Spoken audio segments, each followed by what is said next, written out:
J'ai des négros sur les côtes, sans passer par mes potes. Pourtant j'avais prévenu mais on veut me faire payer la note. J't'explique, le rap game c'est un nid de serpent. Et le problème c'est qu'il y a peu de gagnants mais beaucoup de perdants. Quand tu commences tes supporters sont du genre fervent. Mais un truc vient brouiller tout, évidemment c'est l'argent. À l'époque j'avais les habits, les idées larges. Et mon plus gros projet, convertir les barges en braves. Et je partageais, que faire d'autre lorsque ça marche. Pour vivre heureux, vivons cachés. C'était pas trop la démarche. Bref, je jouis des privilèges, ma bonne image, une petite lettre, une peine qui s'allège. Un frère en chien, je débloque un peu d'oseille. Tout ça en secret, je veux pas montrer que j'aide. Je suis guidé par le dîner, c'est comme ça que doit marcher le tiec. Si tu montes, tu tires les autres, tous dans le même bateau. Tous on avait la dalle, on partage le gâteau normal. Dans l'autre cas, ton gars aurait fait la même. Chez nous, on est solidaire, enfin ça dépend du problème. Et ça dépend combien tu pèses en oseille. Plus grandit ton rêve, plus grandit la haine. Ça n'est qu'une question de temps avant que le revers ne revienne. Si tu gagnes la médaille d'or, c'est la médaille d'or des problèmes. C'est ça le rap game, les gros sujets tabous. Je compte pas sur un crew, moi je compte sur un marabout.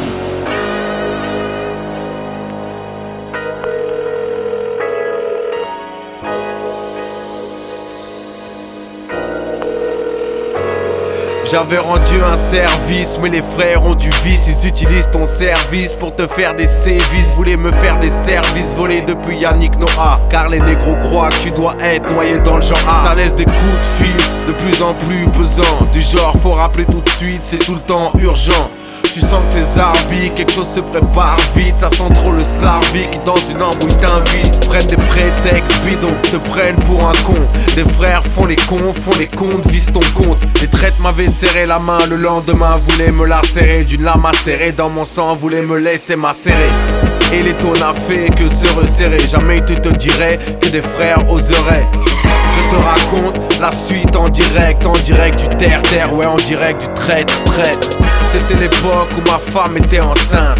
Je venais de sortir mon album numéro 5. Un de ces genres de gars qui aurait pu être mon zinc a eu des vues sur moi et a impliqué les miens. S'est renseigné chez moi, je n'avais plus trop la cote. A vu que j'étais tout seul, que je n'avais plus trop de potes. A mis en place son plan, m'a demandé de l'argent, tout en me menaçant mais indirectement. Et moi dans le même temps, j'attendais mon enfant. Je préservais ma femme de peur qu'elle pète les plombs. Dos au mur, partagé entre balancer tout ou m'entourer d'un crew à qui je serais redevable. M'entourer de gros bras qui me macront plus tard. Je ne mérite pas ça, je suis dans une putain d'impasse.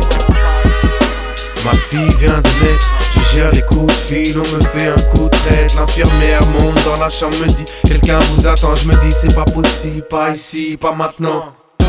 Alors que j'ai célébré la vie, en bas m'attend la mort, alors je me menace de vivre. J'implore Dieu dans l'ascenseur, il m'aide et je m'en sors, je trouve la force de dire stop.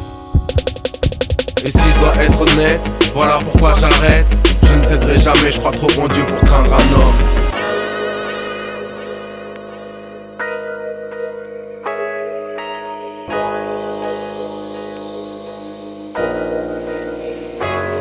Je le savais qu'en bas ils me voyaient tous en haut. Je le savais qu'une fois en haut ils me verraient tous en bas. Pourtant je les regarde jamais trop, je m'inspire toujours du bas. Le rap c'est 20 milieux sous la mer, donc je rappe avec un tuba. Je savais que ce serait la merde parce que ça l'a toujours été. Je savais qu'après le rêve viendrait la réalité. Je me rappelle quand c'était vas-y, décide. Toi tu nous représentes, maintenant c'est fort d'ici, yeah.